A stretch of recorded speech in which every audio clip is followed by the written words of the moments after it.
இந்த கூட்டத்தில் வேட்பாளர்களை அறிமுகப்படுத்துகிற கூட்டம் அப்படின்னு சொன்னாங்க. ஆனால் என்னை பொறுத்த வரைக்கும் இது நம்ம மக்களுக்கான காப்பாளர்களை அறிமுகப்படுத்துகிற ஒரு கூட்டம்.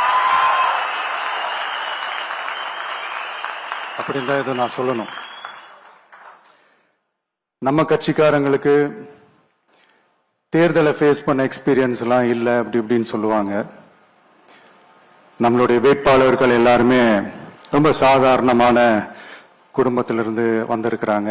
அவங்க பின்னாடி பெரிய பேக்ரவுண்ட்லாம் இல்லை அப்படி இப்படின்னு சொல்லுவாங்க. நான் அவங்க எல்லாருக்கும் ஒன்று சொல்றேன், ஒரு எம்எல்ஏனா எப்படி இருக்கணும்னு நான் சொல்றேன். ஒரு எம்எல்ஏன்றது சும்மா அனுபவத்தை வச்சுக்கிட்டு கொள்ளை அடிக்கிறவங்களாலாம் இருக்கக்கூடாது. சும்மா அனுபவத்தை வச்சுக்கிட்டு சட்ட விரோதமா கல்குவாரியில ஈடுபடுறவங்களாலாம் இருக்கக்கூடாது.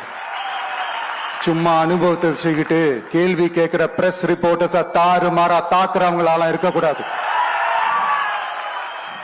இன்னும் ஓப்பனா சொல்லணும்னா, இந்த திமுகவில் இருந்து வந்த ஒரு எம்எல்ஏ மேல கொள்ளையடிச்ச கேஸ் இருக்குது, போதை பொருள் கடத்தல் கேஸ் இருக்குது, திருட்டு கேஸ் எல்லாம் இருக்குது. திருட்டு கேஸ்ல எல்லாம் ஜெயிலுக்கு போயிட்டு வந்தவர் ஒருத்தர் இருக்கிறாரு. நீங்க கூட யோசிக்கலாம் அவர் யாரு அப்படின்னு நீங்க யோசிக்கலாம். அந்த எம்எல்ஏ யாருன்னு உங்களுக்கு யோசிக்க தோணும். இன்னொரு க்ளூ வேணா நான் தரேன். அந்த திருட்டு கேஸ்ல உள்ள போயிட்டு வந்தவரை யாருக்கு எதிரா இந்த திமுக தேர்தலில் நிக்க வச்சாங்க தெரியுமா? இன்னைக்கு அவங்க கூட்டணியிலேயே மூச்சுக்கு 300 தடவை முட்டு கொடுக்கிற ஒரு மிகப்பெரிய ஒரு தலைவருக்கு எதிரா.